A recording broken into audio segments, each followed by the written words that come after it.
Assalamualaikum warahmatullahi wabarakatuh. Selamat siang anak-anakku sekalian. Om Swastiastu, Namo Buddhaya bagi kita semua dimanapun teman-teman berada.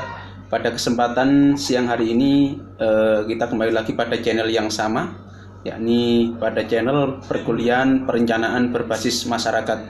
Teman-teman sekalian, di mata kuliah perencanaan berbasis masyarakat ini tentunya teman-teman kemarin sudah sedikit memahami bagaimana konsep pembangunan partisipatif itu harus dilaksanakan. Misalkan contohnya bagaimana agar perencanaan pembangunan itu berjalan dengan optimal, maka metode top down dan bottom up ini harus bisa berjalan sehingga ketemu benang merahnya, titik tengahnya seperti apa antara keinginan masyarakat, keinginan warga negara, dan juga bagaimana rencana yang dibuat oleh pemerintah itu bisa ketemu titik tengahnya sehingga pembangunan perencanaan itu bisa berjalan secara optimal. Nah, teman-teman sekalian, pada pertemuan selanjutnya ini Bapak akan menjelaskan bagaimana tentang metode pembangunan secara partisipatif itu. Teman-teman tentunya sering melihat, kalau teman-teman di perkotaan atau di desa sering melihat bagaimana pembangunan di kota atau di desa itu tentunya diawali dengan yang namanya musyawarah. Biasanya kalau di desa itu ada namanya musrenbangdes, musyawarah perencanaan pembangunan desa,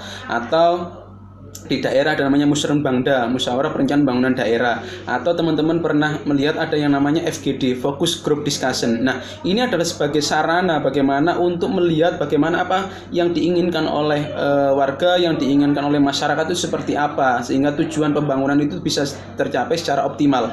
Teman-teman tentunya bisa melihat bagaimana ketika kita berbicara tentang RKP. RKP itu adalah rencana kerja pemerintah, entah yang bentuknya desa, RKP Des, atau yang bentuknya RKP pemerintah. Coba kalau kita lihat, RKP itu adalah sebuah dokumen perencanaan yang dilaksanakan dalam tiap 1 tahun, periode 1 tahunan. Nah, ini harus digagas atau direncanakan dalam bentuk yang namanya dalam musyawarah perencanaan pembangunan daerah. Nah, kalau teman-teman lihat, coba di setiap bulan September, Agustus, September, Oktober itu biasanya adalah bulan-bulan di mana daerah, desa, kota itu adalah merencanakan, memusyawarahkan apa yang harus dikerjakan pada tahun berikutnya. Nah, ini wadahnya atau majelisnya namanya adalah musyawarah perencanaan pembangunan, entah daerah ataupun desa. Nah, di sini nanti akan dibahas bagaimana rencana kerja yang akan dikerjakan dalam 1 tahun ke depan. Nah, dalam 1 tahun ke depan ini ketika sudah disepakati, maka dokumen ini namanya adalah dokumen RKP, rencana kerja pemerintah. Di desa namanya adalah rencana kerja pemerintahan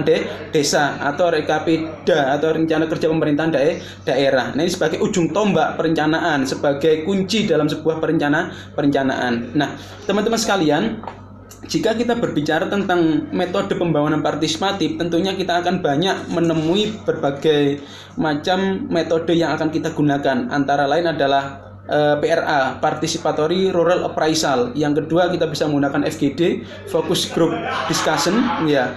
Jari ini arek-arek di playset nong ya. FGD itu Focus Gibah Discussion, tutup rek ya. Focus Group Discussion. Yang ketiga, kita bisa pakai GUI, Graphic User Interface. Ini sebagai media saja untuk mencari solusi dari sebuah permasalahan yang ada di daerah tersebut. Oke, teman-teman sekalian, dari ketiga ini nanti bisa diterapkan mana yang bisa digunakan dalam kaitannya dengan musyawarah perencanaan pembangunan, bagaimana ketika kita harus menggunakan metode FGD, Focus Group Discussion, ataupun yang ketiga, bagaimana ketika kita harus memakai metode Graphic User Interface. Nah, ini sebagai media saja ketika kita akan membuat sebuah perencanaan. Oke, teman-teman sekalian, anak-anakku sekalian, cukup itu yang akan Bapak saya sampaikan, sehingga nanti teman-teman coba pahami lebih lanjut bagaimana teknis dan metode serta mekanisme dari FGD, Focus Group Discussion. Yang kedua itu adalah teknis daripada musrenbangdes itu seperti apa, musyawarah perencanaan pembangunan.